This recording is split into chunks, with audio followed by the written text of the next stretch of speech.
Hindi bababa sa 100 sundalo ng North Korea ang napaslang sa digmaan ng Russia at Ukraine habang umaabot na ang bilang ng mga sugatang sundalo ng Pyongyang sa 1,000.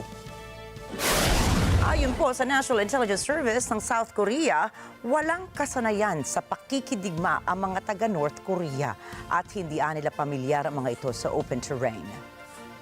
최소 100여 명의 사망자가 발생하였고 부상자는 1,000여 명에 가까이 달할 것으로 보인다고 국정원은 보고를 했습니다.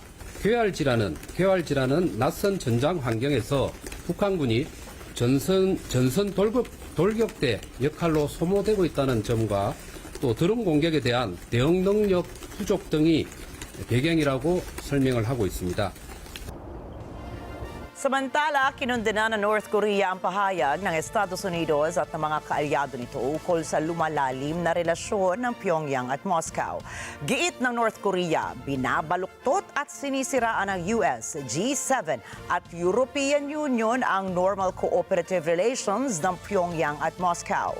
Ipinagmalaki rin ng Pyongyang ang alyansang militar nito sa Russia at sinabing napaka-epektibo nito sa pagpigil sa impluwensya ng Estados Unidos at ng mga kaalyado nito at sa pagtiyak ng pagbabalanse ng kapangyarihan para ipaglaban ang kapayapaan at seguridad.